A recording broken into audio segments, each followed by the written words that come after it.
Friends देखिए, जैसे मैंने आपको बताया है कि इस सेशन में हम लोग बीपीएससी टीआरई 3.0 री एग्ज़ाम 2024 के लिए साइंस में फिजिक्स के जितने भी प्रश्न 1992 से लेकर के, जी हाँ फ्रेंड्स, 1992 से लेकर के अभी जो बीपीएससी टीआरई 3.0 हुआ है और साथ ही साथ बीपीएससी हेड मास्टर और बीपीएससी हेड टीचर का जो एग्ज़ाम 28 और 29 जून 2024 को लिया गया है, वहाँ तक जितने भी फिजिक्स के प्रश्न पूछे गए हैं, साइंस में फिजिक्स के प्रश्न, उनको हम लोग आज एक ही सेशन में डिस्कस करेंगे। बड़ा ही इंपॉर्टेंट सेशन है। एक बार फटाफट सभी लोग सेशन को लाइक कर दीजिए। यहाँ पर देख सकते हैं फ्रेंड्स, प्रत्येक प्रश्न के नीचे यहाँ पर आपको लिखा मिल जाएगा कि यह प्रश्न जो है किस वर्ष बीपीएससी में पूछा गया है। आप देख सकते हैं ये बीपीएससी टीआरई 3.0 जो 2024 में हुआ था, रद्द हो गया था, उसमें पूछा गया है। चलिए प्रश्न पढ़ेंगे फ्रेंड्स। प्रश्न क्या पूछा गया है कि इलेक्ट्रॉन का प्रवाह निम्नलिखित में से क्या कहलाता है। देखिए आंसर सब लोग कमेंट करिएगा, इससे क्या होगा कि आपका रिवीजन होते चलेगा। आंसर सबको कमेंट करना है। बताइए इलेक्ट्रॉन का प्रवाह निम्नलिखित में से क्या कहलाता है फ्रेंड्स, सब लोग बताइए। तो देखिए इलेक्ट्रॉन का प्रवाह जो होता है ना, ये कहलाता क्या है, तो ये कहलाता है विद्युत धारा। क्या कहलाता है, विद्युत धारा कहलाता है। और देखिए विद्युत धारा की दिशा इलेक्ट्रॉन के प्रवाह की दिशा के ठीक विपरीत होती है। ये भी प्रश्न बन सकता है, तो याद रखिएगा इलेक्ट्रॉन का प्रवाह विद्युत धारा कहलाता है और विद्युत धारा की दिशा इलेक्ट्रॉनों के प्रवाह की दिशा के ठीक विपरीत होती है। चलिए पहले हम लोग टीआरई 3.0 में जो प्रश्न पूछे गए थे फिजिक्स के, उनको कवर कर लेते हैं। फिर हम लोग बीपीएससी हेडमास्टर और हेड टीचर के इसी साल वाले प्रश्न को भी करेंगे, और जो रेगुलर बीपीएससी के द्वारा प्रश्न 1992 से लेकर के अब तक पूछे गए हैं, उनको हम लोग कवर कर लेंगे। चलिए निम्नलिखित में से आप देख सकते हैं ये भी प्रश्न बीपीएससी टीआरई 3.0 में ही पूछा गया है। देखिए प्रश्न क्या है कि निम्नलिखित में से देखिए आपेक्षिक घनत्व के लिए सही इकाई मात्रक चुनिए। बताइए इनमें से आपेक्षिक घनत्व के लिए सही मात्रक क्या होगा। आपेक्षिक घनत्व के लिए, अच्छा घनत्व का तो आपको याद होगा, घनत्व का क्या होता है यूनिट, घनत्व का होता है केजी पर मीटर क्यूब होता है, ठीक है ना, यानी कि किलोग्राम घन मीटर होता है। क्लियर ना, mass density equal to mass per unit volume होता है, ये चीज़ आप जानते हैं, ठीक है ना। लेकिन यहाँ पर आपेक्षिक घनत्व पूछा गया है। देखिए आपेक्षिक घनत्व जो होता है ये मात्रक विहीन होता है, ठीक है ना, यूनिट लेस होता है। यहाँ पर ऑप्शन सी में दिया गया है। और यह क्यों मात्रक विहीन होता है, क्योंकि यह दो घनत्वों का अनुपात है। कौन, आपेक्षिक घनत्व, इसलिए यह मात्रक विहीन होता है। नेक्स्ट क्वेश्चन देखिएगा, अगला प्रश्न पूछा गया कि निम्नलिखित में से वह कौन सा यंत्र है जिसके द्वारा विद्युत परिपथ में बहने वाली धारा की पहचान होती है। टीआरई 3.0 का क्वेश्चन है, निम्नलिखित में से वह कौन सा यंत्र है जिसके द्वारा विद्युत परिपथ में बहने वाली धारा की पहचान होती है। यह यंत्र कौन सा है, डिवाइस कौन सा है, यह आपसे पूछा जा रहा है। चलिए फटाफट सब लोग आंसर कमेंट करिए, बताइए इसका राइट आंसर क्या होगा। तो देखिए फ्रेंड्स, यह जो यंत्र है जिसके द्वारा विद्युत परिपथ में बहने वाली धारा की पहचान होती है, यह गैल्वेनोमीटर है। कौन सा है, गैल्वेनोमीटर है। गैल्वेनोमीटर एक परिपथ में विद्युत धारा की उपस्थिति का पता लगाने के लिए उपयोग किया जाने वाला उपकरण होता है, ठीक है। तो ऑप्शन नंबर यहाँ पर ए राइट आंसर इसका हो जाएगा। चलिए उसके बाद देखिएगा, अगला प्रश्न है कि सितारों के चमकने की प्रकाशीय प्रक्रिया, सितारों के चमकने की प्रकाशीय प्रक्रिया निम्नलिखित में से किसके कारण होती है। बताइए तो राइट आंसर इसका क्या होगा। सितारों के चमकने की प्रकाशीय प्रक्रिया निम्नलिखित में से किसके कारण होती है। तो देखिए सितारों की चमकने की जो प्रकाशीय प्रक्रिया होती है, यह वातावरणीय अपवर्तन के कारण होती है। यहाँ पर आप देख सकते हैं वातावरणीय अपवर्तन, ऑप्शन सी में राइट आंसर इसका हो जाएगा। ये चीज़ आप पहले से भी जानते हैं। देखिए नेक्स्ट क्वेश्चन है, ये भी टीआरई 3.0 में ही प्रश्न पूछा गया था कि पोर्सिलिन मग में, पोर्सिलिन का ये मग है मान लीजिए, ठीक है ना, ये पोर्सिलिन का मग है, और कह रहा है कि इसमें से चाय पीना सुविधाजनक है स्टील के गिलास की तुलना में।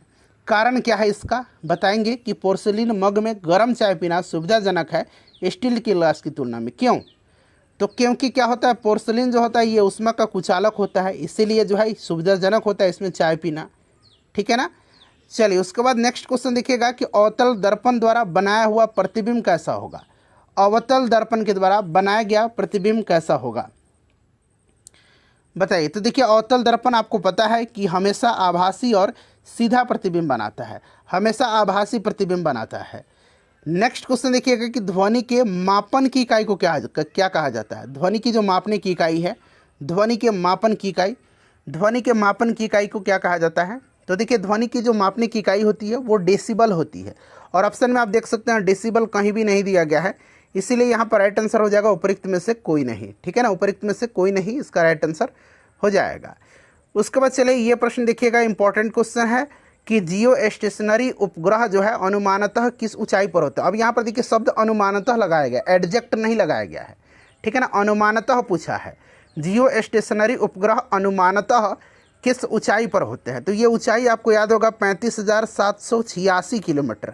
ठीक है ना, ये चीज़ आपको याद होगा। तो अनुमानतः 35,000 किलोमीटर यहाँ पर आप ऑप्शन में देख सकते हैं। चलिए, और आपने कहीं कहीं 36,000 भी पढ़ा होगा। नेक्स्ट क्वेश्चन हमारे कि किसी परिपथ में कौन सा पद विद्युत पावर को प्रदर्शित नहीं करता है। बाकी तो ऑप्शन डी और ई आपको पता ही है ना। चलिए बताइए कौन सा विद्युत परिपथ में जो है विद्युत पावर को प्रदर्शित नहीं करता। देखिए P इक्वल टू आपने पढ़ा होगा कि VI होता है, तो यहाँ पर देखिए P इक्वल टू VI दिया गया है। अच्छा, अब आपने पढ़ा होगा, ये तो जानते हैं ना, V इक्वल टू IR होता है। अब यहाँ पर V का मान पुट करेंगे आप, क्या IR करेंगे ना, तब देखिए ये कितना हो गया, I² R हो गया। तो I² R यहाँ पर दिया गया है, ये वाला नहीं होगा, इसीलिए ऑप्शन बी यहाँ पर इसका राइट आंसर होगा। ऑप्शन बी करेक्ट आंसर होगा। ठीक है ना, यह प्रदर्शित जो है विद्युत पावर को नहीं करता है। चलिए देखिए अगला प्रश्न है, थोड़ा सा जूम करता हूँ, यह आपको स्पष्ट नहीं दिख रहा होगा। देखिए रेनकोट लिखा गया है, जो बरसाती होता है, रेनकोट और टेंट जो होते हैं ये वाटरप्रूफ के गुण इनमें किस कारण से होते हैं। रेनकोट और टेंट के वाटरप्रूफ गुण किसके कारण होते हैं, वाटरप्रूफ। ठीक है ना, वाटरप्रूफ गुण किस कारण से होते हैं।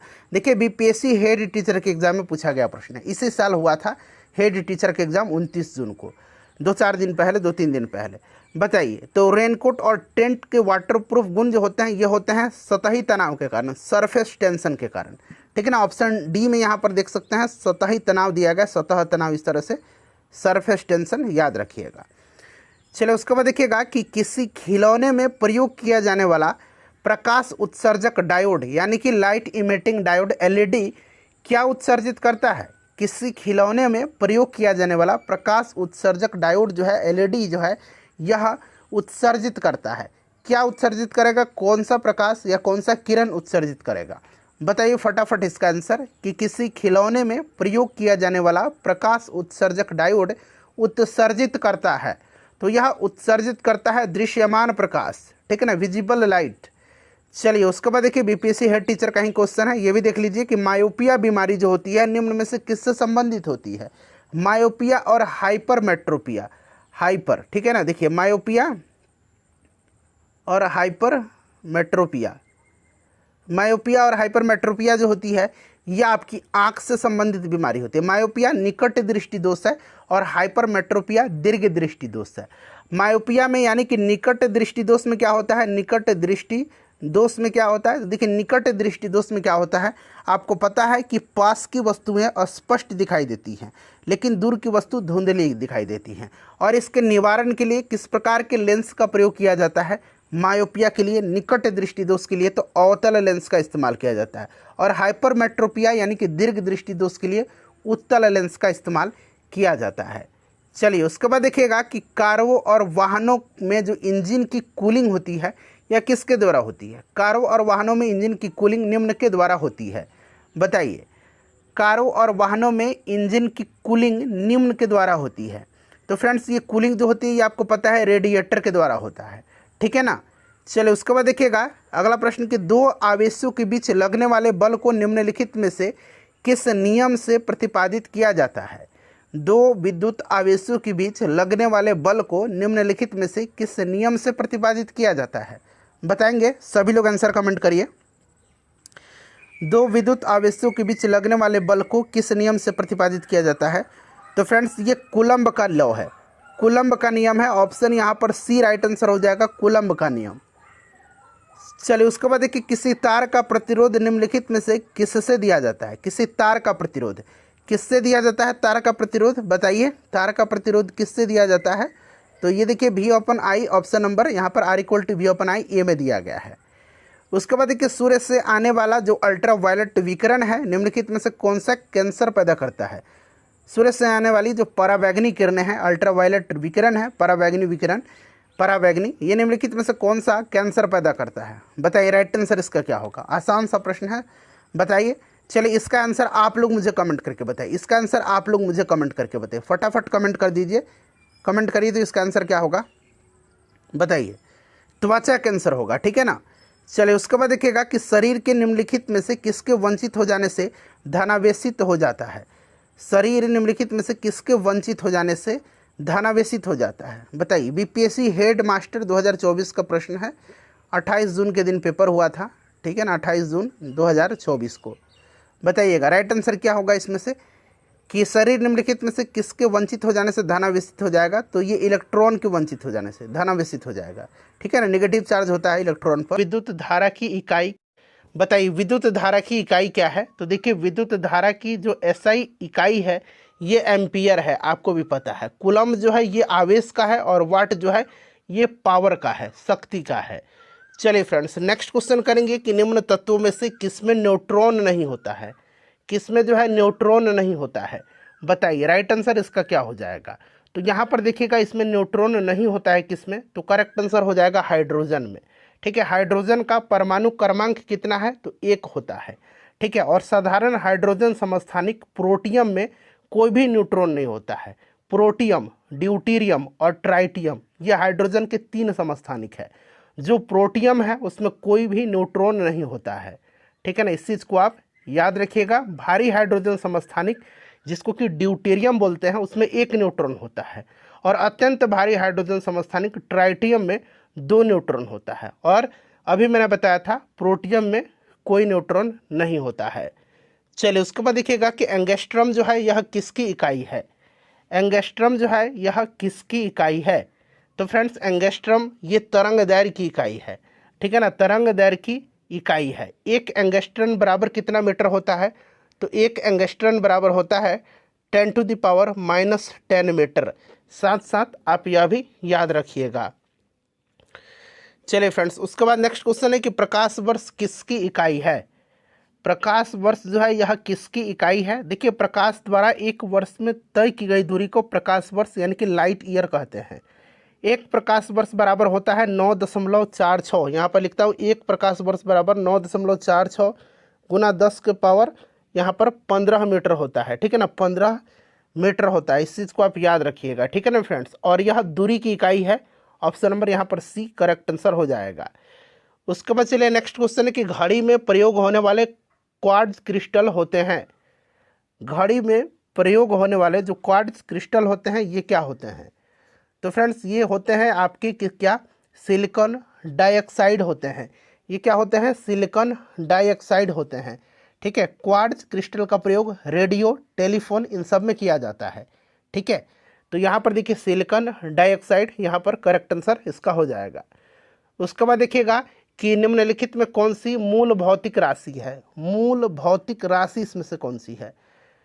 यानी कि फंडामेंटल यूनिट जो है ना ये कितने हैं? तो 7 होते हैं। कौन कौन से? तो लंबाई, द्रव्यमान, समय, ताप, विद्युत धारा, ज्योति तीव्रता और पदार्थ का जो परिणाम होता है, ठीक है ना, मूल भौतिक राशियां हैं। और मूल भौतिक जो मात्रक हैं राशियों के एक दूसरे से पूर्णतः स्वतंत्र हैं, और इनमें से किसी एक को किसी अन्य मात्रक में बदला अथवा उनसे संबंधित नहीं किया जा सकता है। तो यहाँ पर देखिएगा मूल भौतिक राशि इसमें से आपका हो जाएगा विद्युत धारा, ठीक है ना। विद्युत धारा अभी मैंने बताया था कि इसकी एसआई यूनिट क्या है? तो एम्पियर होता है, ठीक है। चलिए फ्रेंड्स उसके बाद नेक्स्ट क्वेश्चन है कि ओम मीटर जो है यह किसका मात्रक है? ओम मीटर जो है यह किसका मात्रक है? तो फ्रेंड्स ओम मीटर जो है यह मात्रक है किसका? प्रतिरोधकता का, ठीक है। यह प्रतिरोधकता का इलेक्ट्रिकल रेजिस्टिविटी का मात्रक है, ठीक है। किसी पदार्थ की वैद्युत प्रतिरोधकता से क्या होता है? उस पदार्थ द्वारा विद्युत के प्रवाह का विरोध करने की क्षमता का पता चलता है, ठीक है। और इसकी एसआई यूनिट ओम मीटर होता है, ठीक है ना, ओम मीटर होता है। इस चीज़ को आप याद रखेंगे तो ये प्रतिरोधकता हो जाएगा। इसी प्रकार से मैंने बायोलॉजी कवर कराया हुआ है, बिहार का इतिहास कवर कराया हुआ है, ज़रूर देखिएगा। देखिए प्रकाश वर्ष इकाई है, तो अभी हमने कवर किया हुआ है कि यह दूरी का है, ठीक है ना। दूरी यहाँ पर राइट आंसर हो जाएगा। 1 प्रकाश वर्ष बराबर 9.46 गुना 10 के पावर 15 मीटर होता है। अभी मैंने आपको बताया भी है। चलिए हर्ट्ज में क्या मापा जाता है? देखिए हर्ट्ज में क्या मापा जाता है, तो फ्रेंड्स ये आवृत्ति मापा जाता है। और आपको पता है कि इसे किस तरह से हम लोग निरूपित करते हैं, एच जेड से निरूपित करते हैं। और देखिए एक सामान्य मनुष्य जो होता है ये 20 हर्ट्ज से लेकर के 20,000 हर्ट्ज, 20,000 हर्ट्ज बोलिए, या इसको 20 किलो हर्ट्ज भी आप बोल सकते हैं। तो एक सामान्य मनुष्य जो है 20 हर्ट्ज से लेकर के 20,000 हर्ट्ज तक की आवृत्ति की ध्वनि को सुन सकने में सक्षम होता है। तो ये रेंज भी आप याद रखिएगा, ये प्रश्न पूछा जाता है। ठीक है, चलिए आवृत्ति को मापा जाता है, आवृत्ति को मापा जाता है किसमें? हर्ट्ज में मापा जाता है। ठीक है ना, तो यहाँ पर देखिए हर्ट्ज करेक्ट आंसर हो जाएगा। नेक्स्ट क्वेश्चन है हमारा, अगला प्रश्न करेंगे कि विद्युत शक्ति की इकाई क्या है। यहाँ पर विद्युत शक्ति पूछा गया है। तो देखिए विद्युत शक्ति की इकाई क्या है, तो विद्युत शक्ति की जो इकाई होती है फ्रेंड्स, ये आपका वाट होगा। ऑप्शन डी राइट आंसर हो जाएगा। और देखिए याद होगा आपको विद्युत शक्ति P = क्या होता है, W/T होता है। ठीक है ना, यानी कि वर्क अपॉन टाइम होता है। तो ये क्या हो जाएगा, वर्क का जूल हो जाएगा और टाइम का क्या हो जाएगा, सेकंड हो जाएगा, जूल पर सेकंड, या फिर इसको हम लोग वाट भी बोलते हैं। चलिए उसके बाद नेक्स्ट क्वेश्चन है कि दृश्य स्पेक्ट्रम के तरंगदैर्घ्य की सीमा क्या है। दृश्य स्पेक्ट्रम के तरंगदैर्घ्य की सीमा क्या है, बताइए। तो फ्रेंड्स देखिए जो दृश्य स्पेक्ट्रम है इसकी तरंगदैर्घ्य की सीमा 3900 एंगस्ट्रॉन से लेकर के 7600 एंगस्ट्रॉन है। इसको आप जरूर याद रखिएगा। ठीक है ना, चलिए उसके बाद अब अगला प्रश्न करेंगे कि सौर विकिरण निम्न में से किस परास में दिखता है। सौर विकिरण जो है निम्न में से किस परास में, किस रेंज में दिखता है, बताइए। तो करेक्ट आंसर इसका क्या होगा फ्रेंड्स, ये होगा आपका 400 से लेकर के 700 nm तक। ठीक है ना, 400 से लेकर के 700 nm तक। तो यहाँ पर देखिए option number B correct answer यहाँ पर हो जाएगा। उसके बाद चलिए अगला प्रश्न है, देखिए बीपीएससी टीचर में प्रश्न पूछा गया है कि दो कैंडला एक समदिक स्रोत जितना प्रकाश फ्लक्स पैदा करता है वह क्या है, बताइए। दो कैंडला का एक समदिक स्रोत जितना प्रकाश फ्लक्स पैदा करता है वह क्या है। तो फ्रेंड्स वह जो है आपका 8 पाई ल्यूमेन है। ठीक है ना, 8 पाई ल्यूमेन है। ज्योति फ्लक्स का SI मात्रक ल्यूमेन होता है। ठीक है ना, और ज्योति फ्लक्स को F से हम लोग डिनोट करते हैं, F = 4 पाई। ठीक है ना, और यहाँ पर I हो जाएगा तो 4 पाई, और यहाँ पर 2 हो जाएगा। यहाँ पर देखिए 2 दिया गया है कैंडला, तो 4 × पाई × 2, तो 4 दूना 8 पाई ल्यूमेन हो जाएगा। ठीक है ना, चलिए उसके बाद देखिए आर्द्रता किस उपकरण से नापी जाती है। आर्द्रता किस उपकरण से मापी जाती है, तो फ्रेंड्स आर्द्रता हाइग्रोमीटर से मापी जाती है, हाइग्रोमीटर से। ठीक है ना, इस चीज़ को आप याद रखिएगा। अच्छा यहाँ पर हाइड्रोमीटर भी दिया गया है। हाइड्रोमीटर से द्रव या फिर जल जो है इसके तुलनात्मक घनत्व का मापन किया जाता है। ठीक है, लैक्टोमीटर से दूध की शुद्धता मापी जाती है, ये सब आपको याद है। ठीक है, दाब की इकाई क्या है, इसमें से दाब की इकाई क्या है। तो दाब की इकाई जो होती है यह क्या होता है, दाब का मात्रक न्यूटन प्रति वर्ग मीटर होता है, जिसको कि हम लोग पास्कल बोलते हैं, जिसको हम लोग क्या बोलते हैं, पास्कल भी बोलते हैं। ठीक है ना, इस चीज़ को आप ये भी याद रखिएगा। ठीक है, किसी तल के इकाई क्षेत्रफल पर लगने वाले बल को हम लोग दाब बोलते हैं। दाब क्या है, एक अदिश राशि है। चलिए तो यहाँ पर option number A right answer हो जाएगा। दाब का मात्रक है, दाब का मात्रक तो अभी मैंने आपको बताया था, दाब का न्यूटन प्रति वर्ग मीटर है। ठीक है ना, तीन में से कोई नहीं यहाँ पर राइट आंसर होगा इसका। उसके बाद देखिए निम्नलिखित में से कौन सी अदिश राशि है। अदिश राशि और सदिश राशि ये सब आपको पता है। सदिश राशि क्या होती है, वे राशियाँ जिनको व्यक्त करने के लिए दिशा एवं परिमाण दोनों की आवश्यकता होती है। ठीक है, जैसे कि बल, वेग, विस्थापन, त्वरण, संवेग, ये सब होता है। और जिन राशियों को व्यक्त करने के लिए केवल परिमाण की आवश्यकता होती है, दिशा की नहीं, उन्हें अदिश राशियाँ कहते हैं। उदाहरण के लिए आयतन, दाब, चाल, दूरी, ये सब होता है। तो देखिए यहाँ दाब दिया गया, दाब अदिश राशि है। और मैंने अभी बताया भी था कि दाब का मात्रक न्यूटन प्रति वर्ग मीटर होता है, जिसको कि हम लोग पास्कल बोलते हैं। और उसी दरमियान मैंने बताया भी था कि दाब एक अदिश राशि है। इसलिए जो भी मैं आपको बताता हूँ उसको ध्यानपूर्वक सुनिए। ऑप्शन बी राइट आंसर होगा। बाकी यहाँ पर देख सकते हैं ये सारे सदिश राशियाँ हैं। ठीक है, चलिए निम्न में से कौन सी सदिश राशि नहीं है। सदिश राशि नहीं है तो अभी मैंने बताया था आपको, आयतन, दाब, चाल, दूरी, ये सब क्या हैं, अदिश राशि हैं। ठीक है, तो यहाँ पर देखिए गति दिया गया है। ठीक है, इस चीज़ को आप याद रखिएगा। बाकी ये सब सदिश हैं। नेक्स्ट क्वेश्चन है कि यदि धरती की घूमने की गति यानी कि घूर्णन बढ़ा दी जाए तो भूमध्य रेखा पर पिंड का वजन क्या होगा। यदि धरती की जो घूर्णन है उसको बढ़ा दिया जाए तो भूमध्य रेखा पर पिंड का वजन क्या होगा। पिंड का वजन घट जाएगा। किसी परिभ्रमण करने वाले निकाय पर भूमध्य रेखा पर अपकेंद्रीय बल यानी कि सेंट्रीफ्यूगल फोर्स कार्य करता है और यह बल गुरुत्वाकर्षण बल के विरुद्ध कार्य करता है, जिससे भूमध्य रेखा पर व्यक्ति के भार में कमी दर्ज की जाती है, तो ये घट जाएगा। ठीक है ना। चलिए उसके बाद देखिएगा कि निम्नलिखित में से किस राशि का मात्रक नहीं है। किस राशि का मात्रक नहीं है इसमें से बताइए। तो देखिए ये विकृति हो जाएगा। विकृति एक बीमाहीन राशि है, अर्थात इसका कोई भी मात्रक नहीं है। ठीक है। चलिए उसके बाद देखिए निम्न में से किस तरीके से 1 वोल्ट व्यक्त किया जा सकता है। 1 वोल्ट व्यक्त किया जा सकता है। तो 1 वोल्ट आपको याद है ना, 1 वोल्ट बराबर क्या होता है बताइए। 1 जूल, 1 वोल्ट बराबर क्या होगा, 1 जूल बटा कूलम्ब होता है। ठीक है ना। तो यहाँ पर देखिए जूल प्रति कूलम्ब, 1 जूल प्रति कूलम्ब कहाँ पर दिया गया, ऑप्शन ए में दिया गया है। ठीक है। 1 वोल्ट को 1 कूलम्ब के विद्युत आवेश के प्रति जूल की ऊर्जा खपत करने के रूप में परिभाषित किया जाता है। ये चीज़ आप जानते भी हैं। चलिए निम्नलिखित में से कौन सा न्यूटन की गति के तीसरे नियम का उपयोग करता है। न्यूटन की गति के तीसरे नियम का उपयोग करता है। बताइए न्यूटन का गति का तीसरा नियम क्या कहता है। प्रत्येक क्रिया के लिए एक समान और विपरीत प्रतिक्रिया होती है। तो इसमें से आपका तीरंदाजी में न्यूटन गति के तीसरे नियम का उपयोग होता है। तो ऑप्शन ए राइट आंसर यहाँ पर हो जाएगा। ठीक है ना। चलिए उसके बाद देखिएगा कि रासायनिक गुणों को अपरिवर्तित रखते हुए एक परमाणु के नाभिक में जोड़े जाने वाले कण क्या हैं। एक वस्तु के रासायनिक गुणों को अपरिवर्तित करते हुए एक परमाणु के नाभिक में जोड़े जाने वाले कण हैं। तो फ्रेंड्स ये न्यूट्रॉन है। कहाँ पर, न्यूट्रॉन नाभिक में। न्यूट्रॉन यहाँ पर राइट आंसर इसका हो जाएगा। ठीक है ना। नाभिकीय कण प्रोटॉन और न्यूट्रॉन से बने होते हैं। ठीक है। नाभिक जो होता है, नाभिकीय कण प्रोटॉन और न्यूट्रॉन से बना होता है और इस कण को न्यूक्लियस कहते हैं हम लोग। देखिए एक वस्तु का भार पृथ्वी की सतह पर मापने पर 100 न्यूटन आता है। इसका भार चंद्रमा की सतह पर मापने पर कितना होगा बताइए। तो 1/6 हो जाएगा। तो 1/6 इंटू 100 करेंगे तो 16.7 न्यूटन के अप्रॉक्स आएगा। तो यहाँ पर ऑप्शन ए राइट आंसर इसका हो जाएगा। 1 minute, option D right answer होगा। ठीक है ना। ऑप्शन डी करेक्ट आंसर हो जाएगा।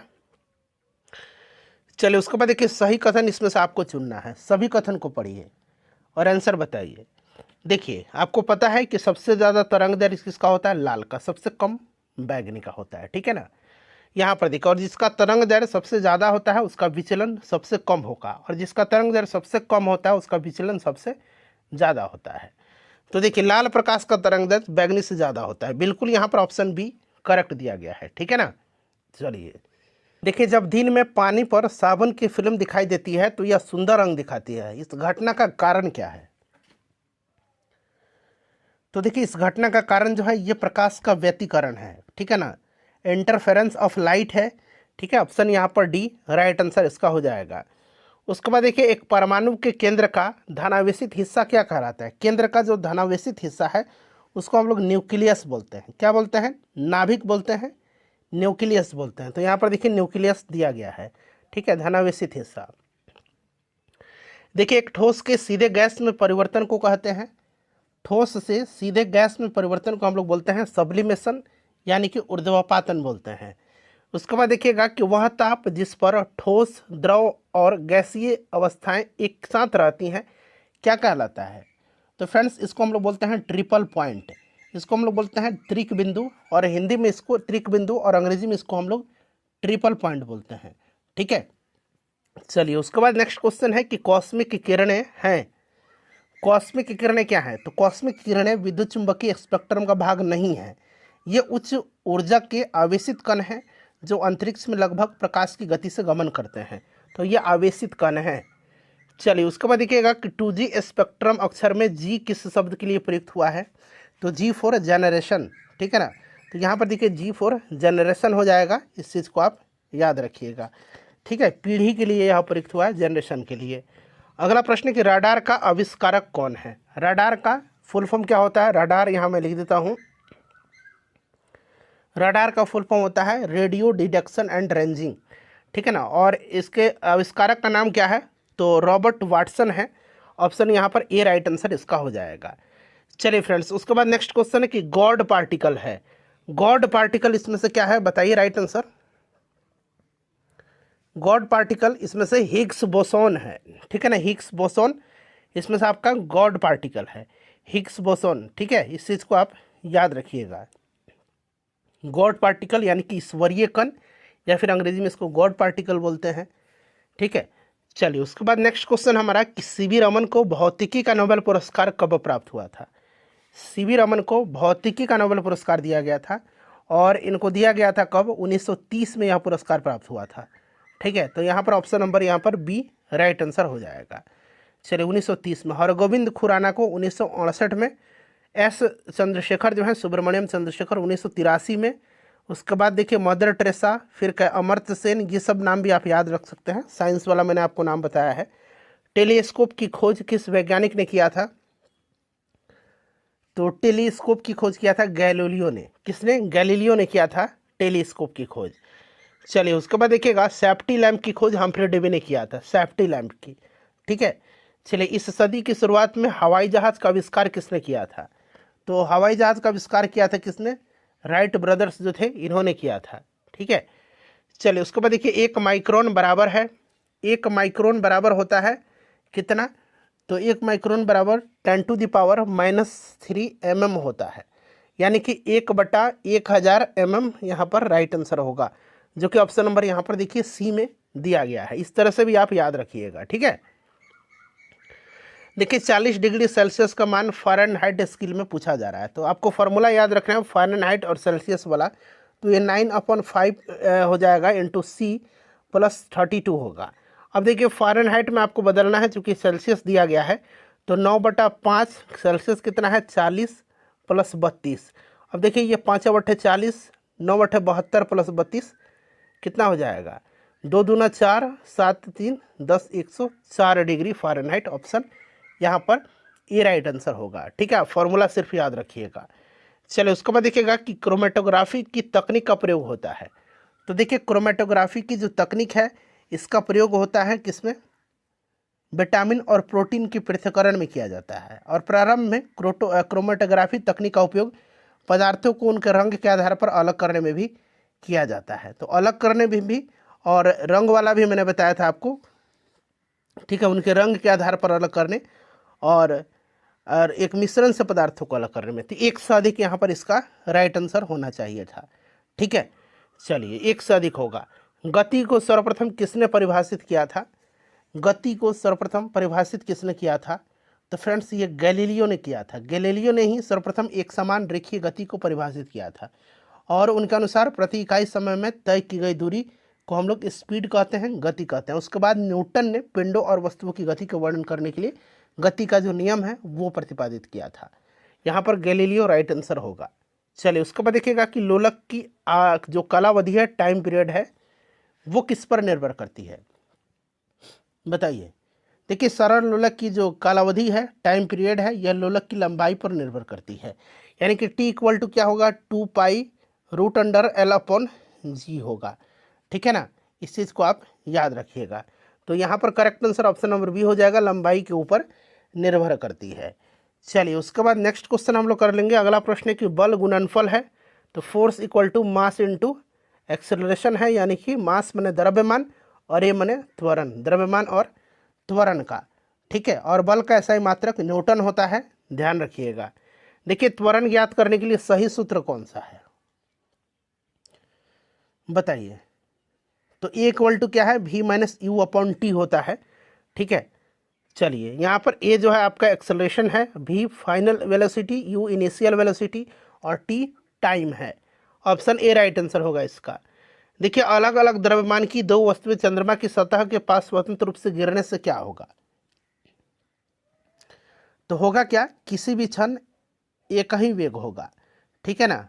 उसका वेग केवल गुरुत्वाकर्षण के द्वारा उत्पन्न त्वरण पर निर्भर करेगा और पिंड के द्रव्यमान पर नहीं। अतः मुक्त रूप से जो गिरने वाली वस्तुएं हैं उनका वेग किसी भी क्षण एक समान होगा। तो यहाँ पर ऑप्शन नंबर देखिए डी, यहाँ पर डी राइट आंसर होगा, किसी भी क्षण एक समान वेग होगा।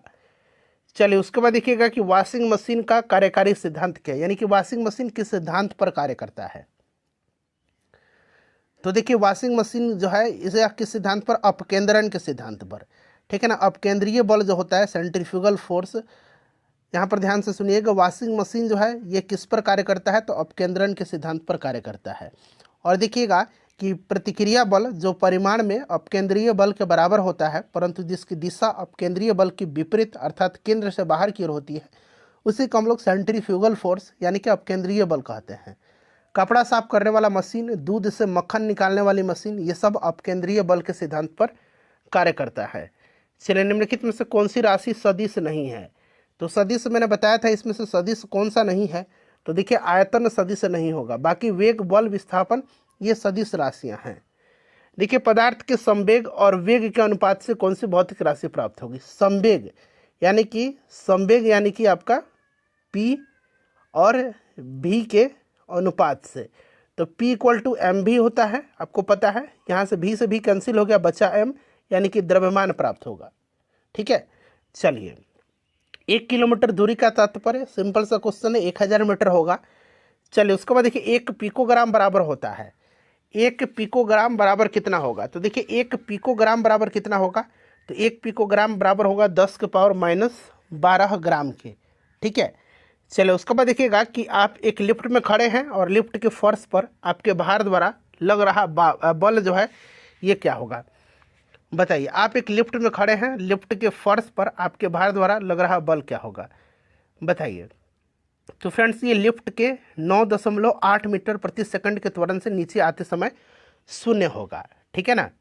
चलिए अगला प्रश्न है कि यदि एक पंख, एक रबड़ की गेंद और एक लकड़ी की गेंद निर्वात में एक समान ऊंचाई से स्वतंत्रता पूर्वक एक साथ गिर रहे हैं तो क्या होगा, बताइए। तो सिंपल सा बात है, तीनों एक साथ ज़मीन पर पहुंचेंगे। ठीक है ना, तो यहाँ पर देखिए तीनों एक साथ ज़मीन पर पहुंचेंगे। प्रकाश की गति किसके बीच से जाते हुए न्यूनतम होगी, प्रकाश की गति न्यूनतम, तो प्रकाश की गति न्यूनतम किस में से होगी, इसमें से बताइए। तो फ्रेंड्स इसमें से कांच में होगी। ठीक है ना, कांच में होगी। नेक्स्ट क्वेश्चन है कि प्रकाश का वर्ण विक्षेपण संभव है, तो ये प्रिज्म के द्वारा। ठीक है ना, प्रकाश का वर्ण विक्षेपण यानी कि डिस्पर्सन ऑफ लाइट, तो ये प्रिज्म के द्वारा। चलिए उसके बाद देखिएगा कि 20 सेंटीमीटर फोकस दूरी के एक उत्तल लेंस की सतह पर सफ़ेद घोड़े का प्रतिबिंब बनाने के लिए बड़ी संख्या में काले रंग की पतली पट्टियां बनाई गई हैं, वह प्रतिबिंब कैसा होगा। 20 सेंटीमीटर फोकस दूरी के एक उत्तल लेंस की सतह पर सफ़ेद घोड़े की प्रतिबिंब बनाने के लिए बड़ी संख्या में काले रंग की पट्टियां बनाई गई हैं। और देखिए काली पट्टियां केवल प्रकाश की तीव्रता को कम करती हैं, लेकिन कोई छाया नहीं डालती हैं, क्योंकि यह काफ़ी पतली होती हैं, इसीलिए कम चमक वाले एक घोड़े का प्रतिबिंब बनेगा, कम चमक वाले। ठीक है ना। चलिए उसके बाद देखिए ध्वनि की जो तीक्ष्णता है किसके द्वारा निर्धारित की जाती है। ध्वनि की तीक्ष्णता को देखिए 2023 में प्रश्न पूछा गया है, ध्वनि की तीक्ष्णता को निर्धारित किया जाता है तरंगदैर्घ्य के द्वारा। ठीक है ना, इस चीज़ को आप याद रखिएगा, तरंगदैर्घ्य के द्वारा। ध्वनि का तरंगदैर्घ्य यहाँ पर करेक्ट आंसर होगा। अगला प्रश्न करिएगा, देखिए निम्नलिखित में से कौन सा फोटो इलेक्ट्रिक उपकरण डिजिटल अनुप्रयोगों के लिए सबसे उपयुक्त है, सबसे उपयुक्त कौन सा है, इसमें से कौन सा फोटो इलेक्ट्रिक उपकरण डिजिटल अनुप्रयोगों के लिए सबसे उपयुक्त है। तो फ्रेंड्स ये आपका फोटोवोल्टेइक सेल है। ठीक है ना, फोटोवोल्टिक जो सेल है ये आपका सबसे उपयुक्त है।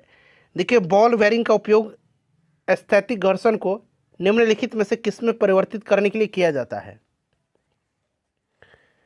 बॉल बेयरिंग जो होती है ये आपको पता है ये गोलाकार संरचना होती है और एक गेंद में संपर्क की सतह सिर्फ एक बिंदु पर होता है, जिसके कारण क्या होता है, बहुत कम रोलिंग घर्षण कम होता है। ठीक है ना, तो यहाँ पर रोलिंग घर्षण राइट आंसर होगा। चलिए फुटबॉल के खेल में एक गोलकीपर फुटबॉल को गोल में पकड़ने के बाद अपने हाथों को पीछे की ओर खींचता है, यह गोलकीपर को किस प्रकार सक्षम बनाता है, बताइए। तो देखिए संवेग परिवर्तन की दर को कम करने में। ठीक है ना, संवेग परिवर्तन को दर को कम करने में, तो यहाँ पर ऑप्शन नंबर देखिए ये राइट आंसर इसका हो जाएगा। नेक्स्ट क्वेश्चन है कि अनुदैर्घ्य तरंगों का उदाहरण है, अनुदैर्घ्य तरंगों का उदाहरण इसमें से कौन सा है। तो देखिए इसमें से ध्वनि तरंग जो है ना ये आपका अनुदैर्घ्य तरंग का उदाहरण है। ठीक है, तो यहाँ पर ध्वनि हो जाएगा। चलिए उसके बाद नेक्स्ट क्वेश्चन कर लेंगे कि जब एक ध्वनि तरंग एक माध्यम से दूसरे माध्यम में जाती है तो वह राशि जो अपरिवर्तित रहती है। बहुत ही इंपॉर्टेंट क्वेश्चन है, वीवीआई क्वेश्चन है। जब एक ध्वनि तरंग एक माध्यम से दूसरे माध्यम में जाती है तो जो राशि अपरिवर्तित रहती है वो आवृत्ति है, आवृत्ति नहीं बदलती है, ठीक है ना। चलिए नेक्स्ट क्वेश्चन कर लेंगे कि वायु में ध्वनि तरंग होती है, वायु में ध्वनि तरंग होती है, तो अभी मैंने बताया था अनुदैर्घ्य होती है ध्वनि तरंग। उसके बाद देखिए रेत और नेफ्थलीन के मिश्रण को किसके द्वारा पृथक किया जा सकता है, तो सब्लिमेशन के द्वारा। रेत और नेफ्थलीन जो है ना, नेफ्थलीन सब्लिमेशन ऊर्ध्वपातन के द्वारा, ठीक है। चलिए विद्युत धारा की इकाई फिर से पूछा गया है, तो सिंपल सा क्वेश्चन, विद्युत शक्ति की, नोट धारा, शक्ति है ये, ठीक है ना, तो वाट होगा, विद्युत धारा का एम्पियर होता है, ठीक है। चलिए फ्रेंड्स, उसके बाद देखिए निम्नलिखित में से कौन सा सही सुमेलित नहीं है, इसमें से बताना है आपको कौन सा सही सुमेलित नहीं है। यहाँ पर देखिए गैल्वेनोमीटर विद्युत प्रतिरोध, ये गलत दिया गया। गैल्वेनोमीटर का प्रयोग क्या है, एक छोटी विद्युत धारा को रिएक्टर करने में के लिए किया जाता है, ठीक है ना। तो यहाँ पर ऑप्शन डी, बाकी ये सारे सही दिए गए, ये वाला गलत है। चलिए उसके बाद देखिएगा कि टरबाइन और डायनेमो से बिजली प्राप्त करने में किस ऊर्जा को विद्युत ऊर्जा में परिवर्तित करते हैं। टरबाइन और डायनेमो से बिजली प्राप्त करने के लिए किस ऊर्जा को विद्युत ऊर्जा में परिवर्तित करते हैं, तो ये मैकेनिकल एनर्जी को हम लोग इलेक्ट्रिकल एनर्जी में कन्वर्ट करते हैं इसमें, ठीक है ना। सेम क्वेश्चन है, देखिए नहीं, ये दूसरा क्वेश्चन है कि एलईडी यानी कि प्रकाश उत्सर्जक डायोड, लाइट इमिटिंग डायोड बोलते हैं इसको, इसके संदर्भ में कौन सा कथन यहाँ पर गलत दिया गया है। चलिए बताइए, सभी ऑप्शन आपको दिख रहा है, बताइए राइट आंसर इसका क्या होगा। तो यहाँ पर आप देखेंगे फ्रेंड्स, एलईडी के संदर्भ में कौन सा कथन गलत है, तो ऑप्शन नंबर सी को ध्यान से पढ़िए। एलईडी में पारा प्रयुक्त होता है जो मनुष्य के लिए हानिकारक है, ये कथन गलत दिया गया है, ठीक है। एलईडी एक अर्धचालक उपकरण होता है, ठीक है, जो विद्युत धारा प्रवाहित होने पर प्रकाश उत्पादन करता है, और इसके मिश्रण में gallium phosphide, indium gallium nitride, इन सब का उपयोग किया जाता है। इसमें पारा का प्रयोग नहीं किया जाता है, ठीक है ना। तो ऑप्शन सी राइट आंसर होगा इसका। चलिए उसके बाद देखिए निम्नलिखित में से कौन सा फोटो इलेक्ट्रिक उपकरण डिजिटल अनुप्रयोगों के लिए सबसे उपयुक्त है,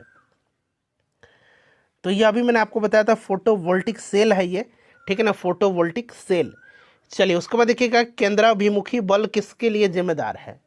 केंद्राभिमुखी बल किसके लिए जिम्मेदार है, तो वस्तु को वृत्ताकार पथ पर गतिमान रखती है, ये केंद्राभिमुखी, केंद्र की तरफ खींच के रखती है, और वृत्ताकार पथ पर ये वस्तु गतिमान होती है, ठीक है ना। चलिए उसके बाद देखिए निम्नलिखित में से किस ऊर्जा परिवर्तन में घर्षण बल शामिल होता है। किस ऊर्जा परिवर्तन में घर्षण बल शामिल होता है, तो गतिज ऊर्जा से ऊष्मा ऊर्जा में, ठीक है ना, गतिज ऊर्जा से ऊष्मा ऊर्जा में, ठीक है। चलिए नेक्स्ट क्वेश्चन है कि एक बस सीधे रास्ते पर चल रही है, अचानक बस जो है ये दाईं ओर मुड़ी, ठीक है ना, बस दाईं ओर मुड़ी, अचानक एक तेज मोड़ लेती है, तो बैठे यात्री किस तरफ जाएंगे, तो दाईं ओर मुड़ी है तो यात्री बाईं की तरफ मुड़ जाएंगे, सिंपल सा क्वेश्चन है, बाईं ओर झुकेंगे। चलिए उसके बाद देखिएगा कि एक संगीत कार्यक्रम में ऑर्केस्ट्रा, देखिए एक संगीत कार्यक्रम में ऑर्केस्ट्रा बजाने से पहले एक सितार वादक तनाव को समायोजित करने की कोशिश करता है और स्ट्रिंग को उपयुक्त रूप से बांधता है। ऐसा करके वह क्या ठीक करने की कोशिश करता है, तो वो क्या कर रहा है, अन्य वाद्य यंत्रों की आवृत्ति के साथ जो सितार स्ट्रिंग है उसकी आवृत्ति को। ऑप्शन ए राइट आंसर इसका होगा। देखिए 100 वाट का बिजली का बल्ब है, यदि 10 घंटे यह बिजली जलता है तो बिजली की खर्च क्या होगी, बताइए। सिंपल सा क्वेश्चन है, 100 × 10 कर दीजिए और बटा 1000 कर दीजिए, तो ये ऊपर से 3 जीरो से घट जाएगा, 1 यूनिट हो जाएगा, यानी कि 1 इकाई, यहाँ पर राइट आंसर हो जाएगा। देखिए 2 समानांतर प्रतिरोध वाले सर्किट का कुल प्रतिरोध दिया हुआ है 1.403 किलो ओम, और यदि एक प्रतिरोध का मान 2 किलो ओम है तो दूसरे प्रतिरोध का मान क्या होगा, ठीक है, बताइए कब समानांतर में। सिंपल सा क्वेश्चन है, फॉर्मूला पे आप पुट करिएगा, ये आप निकाल लेंगे 4.70 किलो ओम, जो कि ऑप्शन नंबर डी में आपको निकल के आ जाएगा, ठीक है। चलिए नेक्स्ट क्वेश्चन करेंगे। यहाँ पर देखिए एक प्रतिरोध का मान दे रखा है और कुल प्रतिरोध है। कुल प्रतिरोध आपको पता है R = क्या होता है, R1 × R2 upon R1 + R2, कुल प्रतिरोध है, और एक प्रतिरोध का मान दे रखा है, पुट करिएगा, दूसरा निकाल लीजिए। देखिए एक उत्तल लेंस की फोकस दूरी FL 10 सेंटीमीटर है, पानी में इसे डुबाने पर क्या कार्य करेगा। देखिए बीपीएससी टीचर का यह प्रश्न है, तो राइट आंसर इसका क्या हो जाएगा, FL 10 centimetre greater than 10 centimetre होगा, और एक उत्तल लेंस की तरह यह बिहेव करेगा। ठीक है, चलिए डुबाया जाएगा तो इसकी फोकस दूरी 10 सेंटीमीटर बढ़ जाएगी और उत्तल लेंस की भांति बिहेव करेगा। चलिए उसके बाद देखिएगा कि हालांकि दृश्य प्रकाश में जल पारदर्शक होता है, दूरस्थ वस्तुओं को जल की महीन बूंदों से निर्मित कोहरे में नहीं देखा जा सकता है। इसलिए ऐसा होता है क्योंकि अधिकतर प्रकाश बिखर करके आभासी अस्पष्टता निर्मित करता है। तो ऑप्शन नंबर यहाँ पर बी राइट आंसर इसका होगा। देखिए, एक वर्णी प्रकाश एक माध्यम से दूसरे माध्यम में प्रवेश करता है, निम्नलिखित में से कौन सा गुण नहीं बदलता है। देखिए प्रश्न आ गया ना, कौन सा गुण नहीं बदलता है, तो अभी मैंने आपको बताया था आवृत्ति चेंज नहीं होता है। चलिए उसके बाद देखिएगा कि एक सामान्य शुष्क सेल में विद्युत अपघट्य होता है। एक सामान्य शुष्क सेल में विद्युत अपघट्य जो होता है ये अमोनियम क्लोराइड होता है।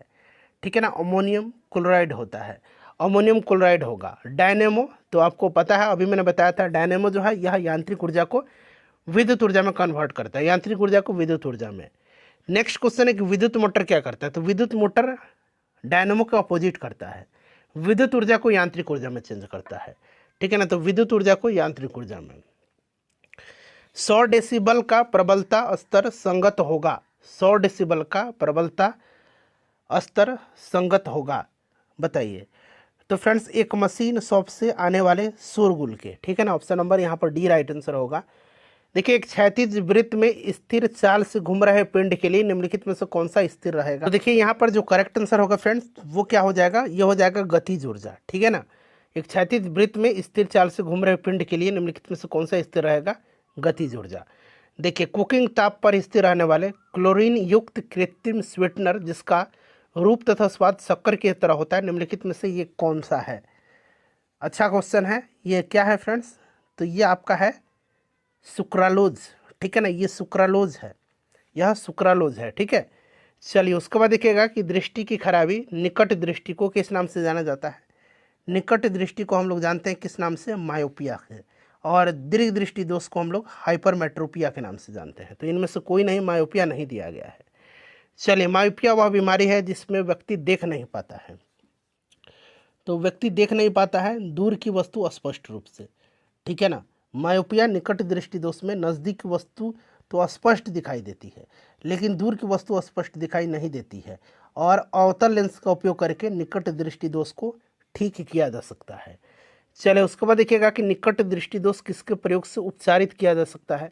अभी मैंने बताया है आपको अवतल लेंस से, और दीर्घ दृष्टि दोष को उत्तल लेंस के द्वारा। चलिए उसके बाद देखिए, अवतल दर्पण द्वारा बनाया गया प्रतिबिंब वास्तविक उल्टा और वस्तु के आकार के बराबर होता है, वस्तु की स्थिति कैसी होनी चाहिए, बताइए। तो फ्रेंड्स ये आपका होना चाहिए कहाँ पर, तो वक्रता के केंद्र पर। ठीक है ना, वक्रता के केंद्र पर।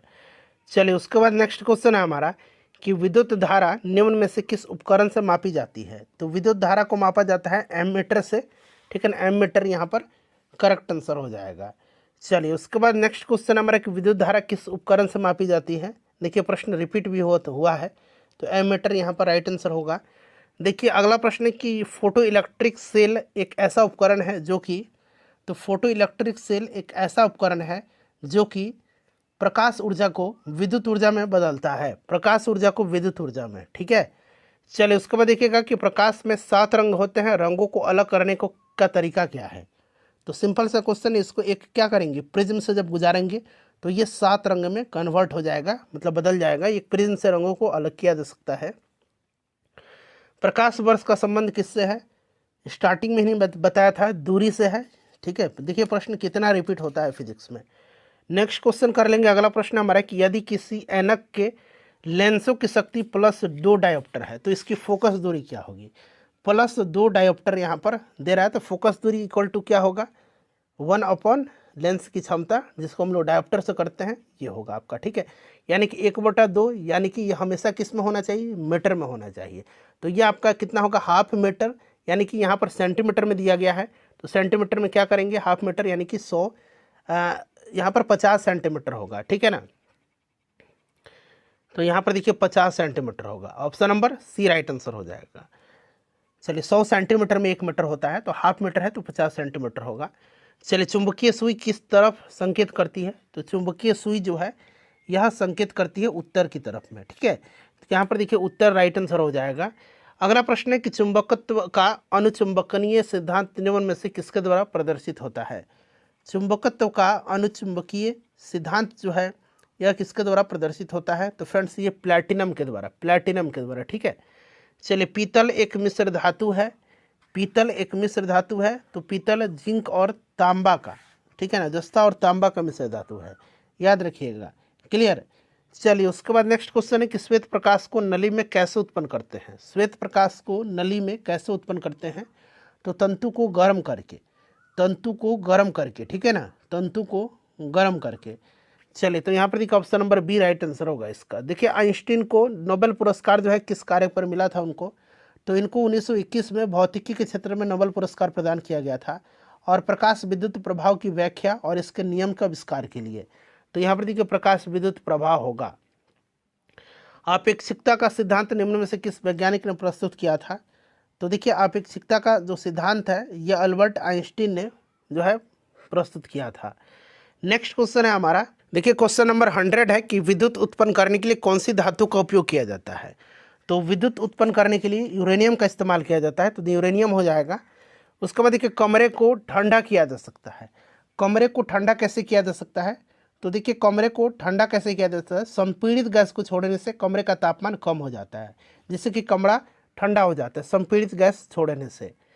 चलिए, आमतौर पर सुरक्षा फ्यूज लगाने के लिए प्रयोग होने वाला तार किस पदार्थ का बना होता है।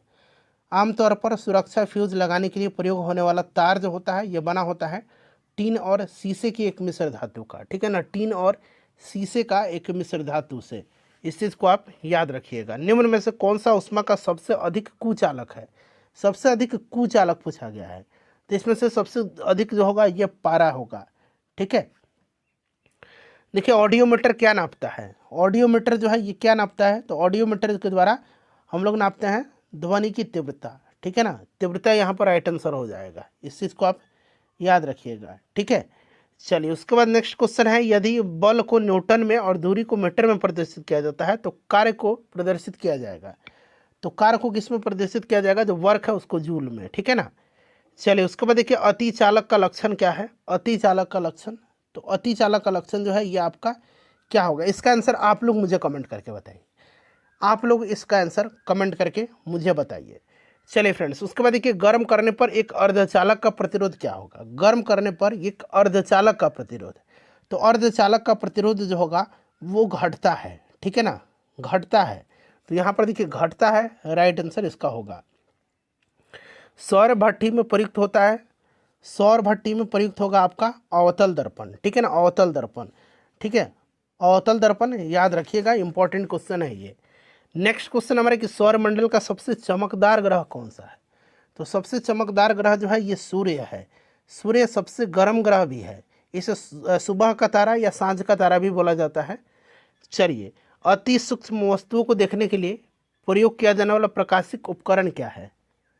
अति सूक्ष्म वस्तुओं को देखने के लिए प्रयोग किया जाने वाला प्रकाशिक उपकरण जो है ये आपका माइक्रोस्कोप है, ठीक है ना, माइक्रोस्कोप राइट आंसर होगा इसका। चलिए, भारत द्वारा हाल ही में प्रक्षेपित अंतरिक्ष यान चंद्रयान 2 के एक भाग लैंडर का नाम क्या है। तो लैंडर का नाम जो है चंद्रयान का ये आपका विक्रम है, और जो आपका विक्रम नाम है इसका, और प्रज्ञान जो है ये रोवर का नाम है, तो यहाँ पर विक्रम होगा, ठीक है। चलिए, उसके बाद नेक्स्ट क्वेश्चन है हमारा कि अल्ट्रासोनिक तरंगे, अल्ट्रासोनिक तरंग, तो ये अल्ट्रासोनिक 20 किलोहर्ट्ज से ज़्यादा आवृत्ति की ध्वनि तरंग है, 20 किलोहर्ट्ज से, या फिर 20,000 हर्ट्ज कह दीजिए, एक ही चीज़ है ना, मैंने आपको बताया था। चलिए, उसके बाद नेक्स्ट क्वेश्चन कर लेंगे। अगला प्रश्न है कि एक संवाहक के तापक्रम परिवर्तन के कारण इसमें विभव परिवर्तन होता है, इस घटना को क्या कहते हैं। तो इस घटना को हम लोग बोलेंगे थॉमसन इफेक्ट। क्या बोलते हैं, थॉमसन प्रभाव बोलेंगे, थॉमसन इफेक्ट बोलेंगे। चलिए, उसके बाद नेक्स्ट क्वेश्चन है कि स्वचालित कारों में सामान्यतः कौन सा सेल लगता है। दो ऑटोमेटिक कार होते हैं उसमें सामान्यतः जो है पेट्रोल का प्रयोग किया जाता है, और यहाँ पर देखिएगा कौन सा तेल लगता है, सेल नहीं तेल लगता है, तो यहाँ पर पेट्रोल होगा। देखिए, स्टीम इंजन कैसे चलता है। स्टीम इंजन चलता है आपके किससे, उष्मा से, ठीक है ना, उष्मा। अगला प्रश्न हमारा कि वातानुकूलन यंत्र से किस कारण ठंड होती है। तो फ्रेंड्स, ये गैस को दबाने एवं मुक्त करने से, ठीक है ना, गैस को दबाने और मुक्त करने से वायुशीतक यंत्र संपीड़ित प्रकार का एक यांत्रिक प्रशीतन एकक होता है, ठीक है ना। तो अभी मैंने आपको बताया था किस तरह का होता है, तो संपीड़ित प्रकार का, कंप्रेसर टाइप का। तो राइट आंसर यहाँ पर होगा गैस को दबाने और मुक्त करने से, ठीक है। चलिए उसके बाद देखिएगा कि विंडो या घरेलू क्लीनर या परफ्यूम स्प्रेयर जो होता है, इसके रूप में इस्तेमाल की जाने वाली स्प्रे बोतलें निम्नलिखित में से किस पर काम आती हैं। तो फ्रेंड्स ये आती हैं आपके बर्नौली का जो सिद्धांत है उसी पर काम आती है, बर्नौली के सिद्धांत पर, ठीक है। चलिए बर्नौली का सिद्धांत। नेक्स्ट क्वेश्चन, ट्यूबलाइट में प्रकाश किस पर निर्भर कर रहता है। तो ट्यूब में ठोस धातु प्रदीप्त पर, ठीक है। चलिए पंखे की रफ्तार किस पर निर्भर करती है। पंखे की रफ्तार जो है ये निर्भर किस पर करती है, तो वोल्टेज पर, ठीक है, वोल्टेज पर, याद रखिएगा। चलिए उसके बाद देखिएगा कि विद्युत चालक का कोर बनाने के लिए सामान्यतः उपयोग की जाने वाली सामग्री कौन है। विद्युत चालक की कोर बनाने के लिए सामान्यतः उपयोग की जाने वाली जो सामग्री है यह आपका नरम लोहा है, नरम लोहा का इस्तेमाल किया जाता है, ठीक है। चलिए उसके बाद नेक्स्ट क्वेश्चन हमारे क्या आधुनिक टेलीफोन उपयोग करता है। तो ये रेडियो तरंग का इस्तेमाल करता है, रेडियो तरंग का, ठीक है, रेडियो तरंग का। घड़ी में समय नापा जाता है, घड़ी में समय नापा जाता है। तो फ्रेंड्स ये क्वार्ट्ज क्रिस्टल के द्वारा, क्वार्ट्ज का प्रयोग किया जाता है, मैंने बताया था ना। शीशे का उपयोग किया जाता है, शीशे का उपयोग, तो शीशे का उपयोग किया जाता है आपके प्रकाश संचरण हेतु, ठीक है ना, प्रकाश संचरण के हेतु शीशे का प्रयोग किया जाता है। उसके बाद चलिए अगला प्रश्न है हमारा कि विद्युत संचरण यानी कि ट्रांसमिट इलेक्ट्रिसिटी के लिए उच्च वोल्टेज जो होता है वोल्ट ग्रेड का उपयोग किया जाता है। कारण क्या है इसका, तो इसका कारण है उष्मा की हानि कम करने के लिए, ठीक है ना, उष्मा की हानि को कम करने के लिए। उसके बाद देखिए सैटेलाइट का उपयोग किया जाता है। सैटेलाइट का उपयोग किसके लिए किया जाता है, तो सैटेलाइट का उपयोग जो है कई तरीके से किया जाता है, जैसे आपका संचार, प्रसारण, मौसम विज्ञान, ठीक है ना, इन सब के कार्य में किया जाता है। तो संचार में आपका टेलीविज़न भी आ जाएगा, रेडियो भी आ जाएगा, ठीक है ना। तो यहाँ पर एक से अधिक राइट आंसर होना चाहिए था। एक जिप्टो बराबर होता है, एक जिप्टो बराबर होता है 10⁻21, यहाँ पर ऑप्शन सी राइट आंसर होगा इसका, ठीक है। चलिए उसके बाद देखिए पेंडुलम घड़ी की समयावधि दोलन काल होती है। पेंडुलम घड़ी की, तो फ्रेंड्स ये 2 सेकंड होती है, ठीक है ना। पेंडुलम एक निश्चित बिंदु से लटके हुए पिंड को कहते हैं और गुरुत्वाकर्षण के प्रभाव में यह आगे और पीछे दोलन करता है। 2 यहाँ पर राइट आंसर होगा इसका। चलिए उसके बाद देखिए बैरोमीटर की ऊंचाई में अचानक वृद्धि इंगित करती है। अचानक वृद्धि जो है बैरोमीटर की जो आपका ऊंचाई है उसमें क्या इंगित करता है, तो ये अत्यंत शुष्क मौसम का, ठीक है, अत्यंत शुष्क मौसम का संकेत करता है। और अचानक जो गिरावट होती है ये आंधी तूफान का संकेत करता है। जो धीरे धीरे गिरावट होगी तो वर्षा की संभावना को व्यक्त करती है। देखिए बहुत ठंड के मौसम में पानी का खलेसन दिएगा, जलीय जीवन को संरक्षित करने में मदद करता है। बताइए, तो पानी का विस्तार जो होगा ना ये राइट आंसर होगा। अगला प्रश्न करेंगे। देखिए प्रश्न है कि निम्नलिखित में से ग्रीन हाउस गैस कौन सी है। इसमें से ग्रीन हाउस गैस कौन सी है। तो देखिए ग्रीन हाउस गैस की बात करते हैं, प्रमुख ग्रीन हाउस गैस, तो ये कार्बन डाइऑक्साइड है, मीथेन है, नाइट्रस ऑक्साइड है, जलवाष्प है, उसके बाद आपका हाइड्रोफ्लोरोकार्बन है और ओजोन है। तो यहाँ पर देखिए आपका CFC भी है, मीथेन भी है, ओजोन भी है, कार्बन डाइऑक्साइड भी दिया गया है। तो एक से अधिक यहाँ पर राइट आंसर होगा। देखिए नाई की दुकान में 2 समतल दर्पण रखे जाते हैं, तो एक दूसरे के समानांतर रखे जाते हैं, ठीक है ना, एक दूसरे के समानांतर पर रखे जाते हैं। तो यहाँ पर देखिए एक दूसरे के समानांतर राइट आंसर होगा। देखिए बिल्ली के सुनने की आवृत्ति का विस्तार होता है। तो फ्रेंड्स ये 45 हर्ट्ज से लेकर के 64 हर्ट्ज, 45 हर्ट्ज से 64 किलो हर्ट्ज, यहाँ पर राइट आंसर इसका हो जाएगा, ठीक है ना। चलिए अगला प्रश्न करेंगे, चमगादड़ बिल्ली के सुनने की आवृत्ति, ठीक है ना। चलिए उसके बाद नेक्स्ट क्वेश्चन कर लेंगे। चमगादड़ जैसे आपका डॉल्फिन, ये सब जंतु जो पराध्वनि है ये उत्पन्न करते हैं। नेक्स्ट क्वेश्चन है हमारा कि जब देखिए पृथ्वी के चुंबकीय क्षेत्र में रखे गए दंड चुंबक जो है जिसका उत्तरी ध्रुव भौगोलिक उत्तर दिशा की ओर स्थित है, उसके चारों उदासीन बिंदुओं की संख्या होगी। तो ये कितनी होती है। तो फ्रेंड्स ये 2 होती है, ठीक है ना, 2 होती है, यहाँ पर 2 राइट आंसर होगा इसका। उसके बाद देखिए बड़े शोरूम और डिपार्टमेंटल स्टोर में इस्तेमाल किया जाने वाला विजिलेंस दर्पण होता है। तो ये विजिलेंस दर्पण जो होता है बड़े शोरूम और डिपार्टमेंटल स्टोर में यूज करने वाला, यह आपका होता है उत्तल दर्पण, ठीक है। चलिए उसके बाद देखिएगा कि एक सुचालक को दूसरे चार्ज के लिए सुचालक के पास लाकर के बिना संपर्क बनाए चार्ज करने की प्रक्रिया क्या कहलाती है? तो फ्रेंड्स ये जो ये प्रक्रिया है इसको हम लोग प्रेरण बोलते हैं, ठीक है। चलिए उसके बाद देखिएगा कि ठंडक के दिनों में लोहे के गुटके और लकड़ी के गुटके को प्रातःकाल छुए तो लोहा का गुटका ठंडा लगता है, कारण क्या है? सिंपल सा क्वेश्चन है, लकड़ी की तुलना में लोहा उष्मा का अच्छा चालक होता है। तो ऑप्शन नंबर यहाँ पर बी राइट आंसर होगा। उसके बाद देखिए एक पंखा गर्मी के मौसम में आराम की अनुभूति पैदा करता है, क्योंकि हमारा पसीना तेजी से वाष्पित होता है और हमें ठंडा अनुभव होता है। अगला प्रश्न कि कमरे में रखा रेफ्रिजरेटर का दरवाज़ा खोल दिया जाए तो क्या होगा? कमरा और गर्म हो जाएगा, ठीक है ना। आप क्या होगा, अंततः कमरे को थोड़ा गर्म कर सकते हैं, ऐसा नहीं कि फ्रिज का दरवाज़ा खोल दीजिए तो ठंडा हो जाएगा, नहीं। देखिए यदि रेफ्रिजरेटर के दरवाजे कुछ घंटे के लिए खुले छोड़ दे तो कमरे का तापमान क्या हो जाएगा? बढ़ जाएगा, ठीक है। क्या होगा? अभी मैंने आपको बताया था ना, देखिए प्रश्न 2 बार रिपीट हुआ है, 67वीं बीपीएससी में भी पूछ लिया गया है। चलिए उसके बाद नेक्स्ट क्वेश्चन कर लेंगे। अगला प्रश्न हमारा कि निम्नलिखित में से गलत कथन का चयन करना है। ऑप्शन ई देख लीजिए और बताइए कौन सा इसमें से राइट होगा। तो यहाँ पर देखिएगा कौन सा कथन जो है इसमें से गलत है, गलत कथन का चयन करना है आपका। तो देखिए एक्रेलिक को कृत्रिम रेशम भी कहा जाता है क्योंकि यह कपास से तैयार होता है लेकिन रेशम की तरह चमकता है। यही सही नहीं है, क्योंकि देखिए एक्रेलिक को कृत्रिम ऊन कहा जाता है, कृत्रिम रेशम नहीं ऊन कहा जाता है, और रेयान को सामान्यतः कृत्रिम रेशम कहा जाता है। तो ये वाला गलत है, ठीक है। चलिए उसके बाद देखिएगा कि 2 उत्तरोत्तर श्रृंग अथवा 2 उत्तरोत्तर गर्त की दूरी को क्या कहते हैं? तो सिंपल सा क्वेश्चन, इसको तरंगदैर्घ्य कहते हैं, ठीक है। चलिए उसके बाद देखिएगा कि जब प्रकाश एक माध्यम से दूसरे माध्यम में जाता है तो निम्न में से कौन सी नहीं बदलती है? बार बार ये प्रश्न रिपीट हो रहा है, आवृत्ति। चलिए उसके बाद देखिएगा कि पढ़ने में काम आने वाला जो ग्लास लेंस है किस प्रकार के लेंस से बनते हैं?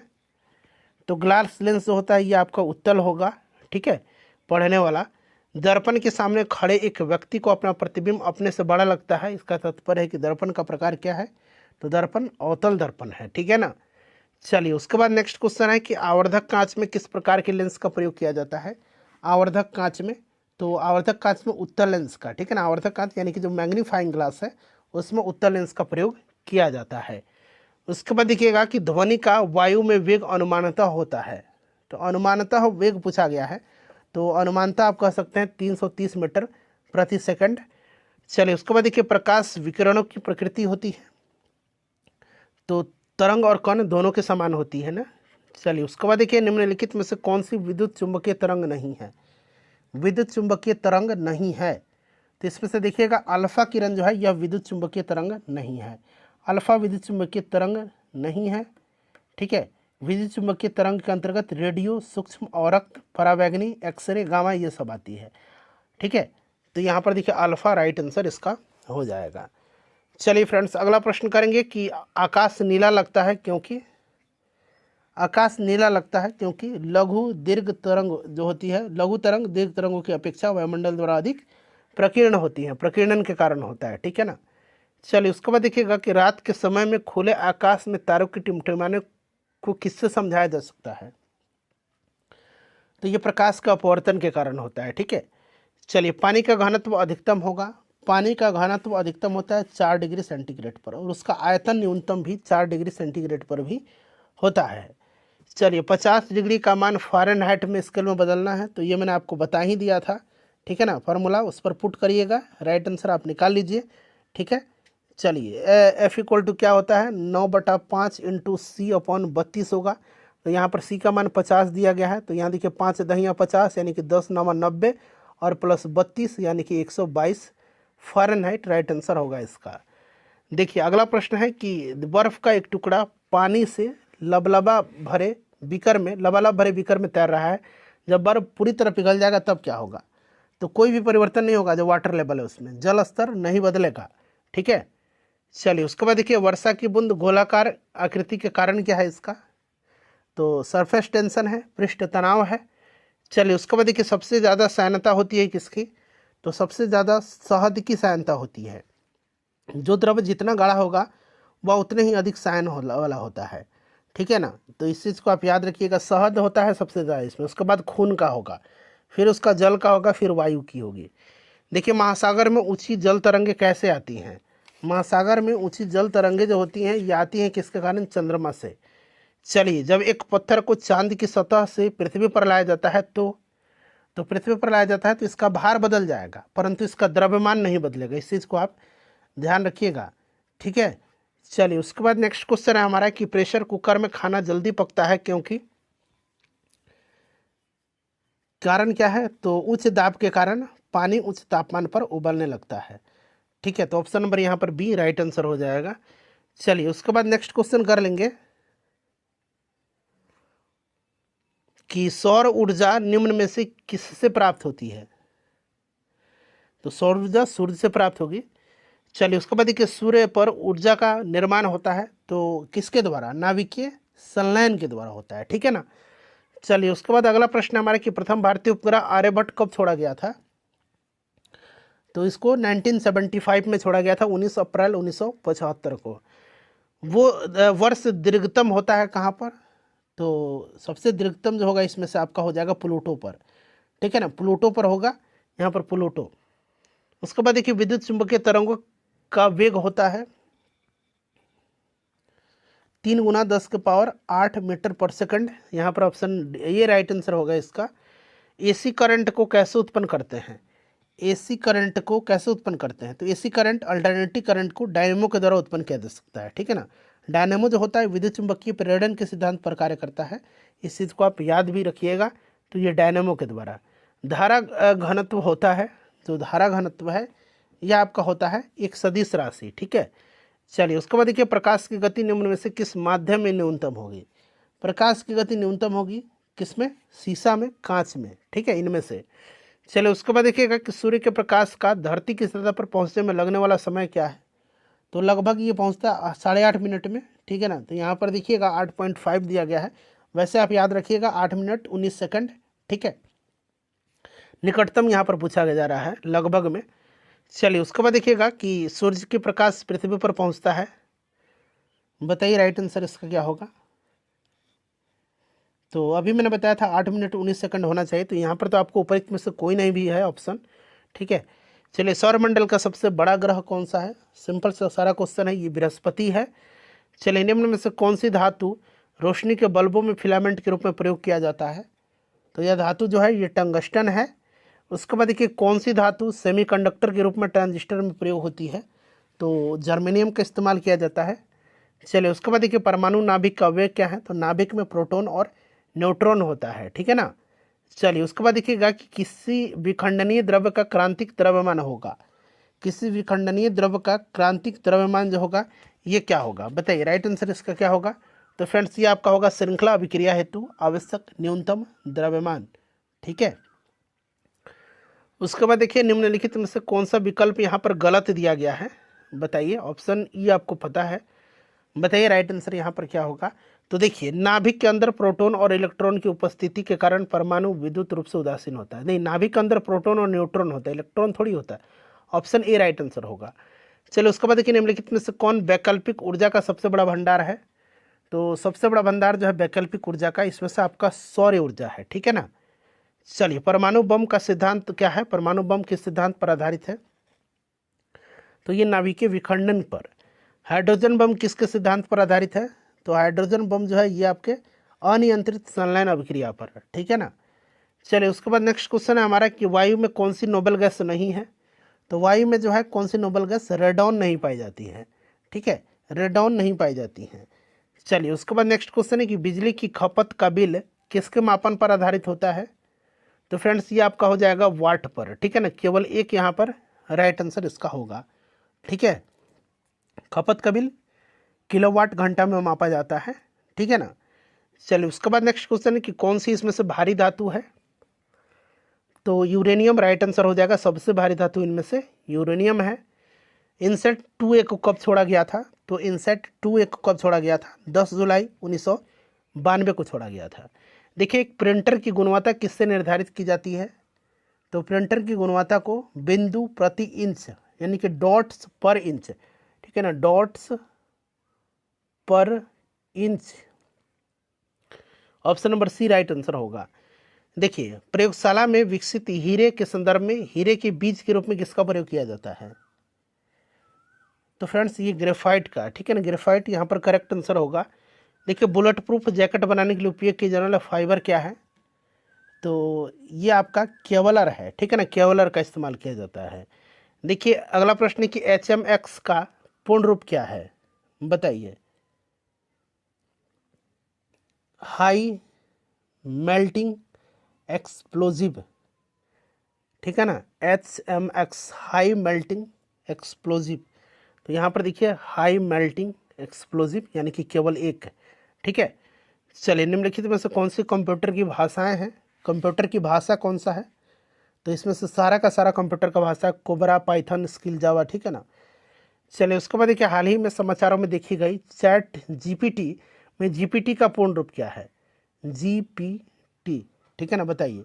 तो चैट जीपीटी का फुल फॉर्म क्या होता है? देखिए, जनरेटिव प्री ट्रेंड ट्रांसफर, ठीक है ना। तो ऑप्शन यहाँ पर ए राइट आंसर हो जाएगा।